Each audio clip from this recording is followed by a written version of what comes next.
औज़ुबिल्लाहिमिनश्शैतानिर्रजीम बिस्मिल्लाहिर्रहमानिर्रहीम अस्सलाम वालेकुम। उम्मीद करते हैं तुम ठीक हो सो खैर खैरियत ना हो सो ते अपने घर खुश आबाद हो सो ते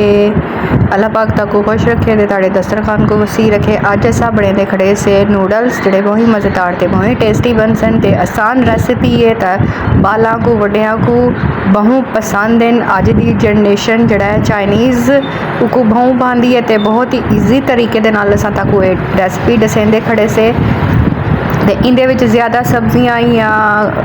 चिकन वगैरह कहना वैसी बस थोड़ा थोड़ा हर शय वैसी तो इंशाल्लाह ताकू इंदी चस ज़रूर आसी ते बहुत ही मज़ेदार बने हैं ते बहुत ही टेस्टी बने हैं ते अपनी रेसिपी को स्टार्ट करन कि असा घिन किते हैं जी ए स्पैगेटीज़ दा पैकेट ते उको असा पहले पानी को बॉयल कर कीते उनदे थोड़ा सारा असा सट्टाई नमक ते नाल ही असा सट्टाई उनदे थोड़ा सारा घी ते वाला स्पैगेटी सट के असा इको बॉयल कर घिनसूँ ते अलहदा पैन जड़ा इंदा मटीरियल है वो असा तैयार कर घिनसूँ। असा वसल को बरीक बरीक काप के उको सोते कर घिनसूँ के अच्छे तरीके नाल इंदा कलर लाइट जड़ा चेंज थी वे वाला इंदे असा सट्टे जी थूम सट के इको हल्का हल्का असा फ्राई करेसूँ ते वाला इंदे असा बिया प्रोसीजर जड़ा वो करेसूँ ते वीडियो तुसा पूरा देखी करो ते कमेंट ही लाजमी कीती करो ते चिकन इंदे बोनलेस असा सटेसूँ ते इको अच्छे तरीके नाल असा भुन घिनसूँ। ठीक है ये चिकन तकरीबन साडा आलमोस्ट थी गया तैयार ते बिया हुण असा इंदे जड़े जड़े स्पाइसिस वेसन वो ही इस्तेमाल थींदे साडे घर ते ये इंदे असा सट छोड़े जी नमक ते ये इंदे सटे जी असी डार्क सोया सॉस। ठीक है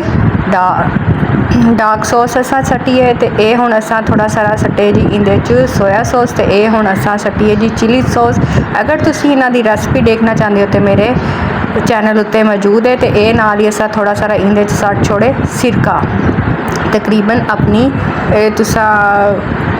जड़ा स्पैगेटी कीती है अपना मटीरियल कीता उनके मुताबिक तुसा अपना मसाला घट ते ज़्यादा करने ते ये हुण असा कीती है चिली सॉस। ठीक है जी टमाटो कैचअप होंदी है चिली वाली चिली गार्लिक सॉस इंदे असा सट के एक अच्छे तरीके नाल ओ असा इंदे एक भुन घिनसो। ठीक है अगर तुसा इंदे जड़ा हॉट सॉस तुसा नहीं सटनी तो तुसा इंदे नहीं भी सट सकते तुहाडा ऑप्शन है ते वाला इंदे असा सट्टियां चॉप कीतियां हुई थोड़िया सारिया शिमला मिर्चा। ठीक है शिमला मिर्चा सट के ते नाल ही असा इन्हां को अच्छे तरीके नाल कर घिनसूँ मिक्स करके ते तकरीबन साड़ियाँ जड़ियाँ ने ये थी गई ने तैयार ते हल्कियां सारियां असा इंदे कालियां मिर्चा ही सट्टियां ते वो वीडियो थी गए थोड़े सारे स्किप ते ये हन असा साढ़े थी गए तैयार ते ओनियन दे नाल तुसा इको हल्का सारा स्प्रिंग करो तो इको इंजॉय करो। उम्मीद है मेरी छोटे सारे रेसिपी ताको ज़रूर पसंद आई हो सी ते अगर पसंद आई है तो लाइक फॉलो कमेंट करना ज़रूर तुसा जड़ा है लाजमी करना है तो मेरे को टिकटॉक उत्ते ही फॉलो करो तो इंस्टाग्राम उत्ते ही मेरे को तुसा फॉलो करने ते मेरी मज़ेदार रेसिपियाँ तो ईजी रेसिपियाँ को देखन की मेरे चैनल को तुसा ज़रूर सबसक्राइब करना। अगर अपनी पसंद की तुसा कोई रेसिपी बनाना चाहते हो तो कमेंट ज़रूर दसा इंशाल्लाह ताड़ी फरमाइश असा ज़रूर पूरी करेसूँ ते इंजॉय करो तुसा ये स्नैक्स ते इंशाल्लाह तक मिलने एक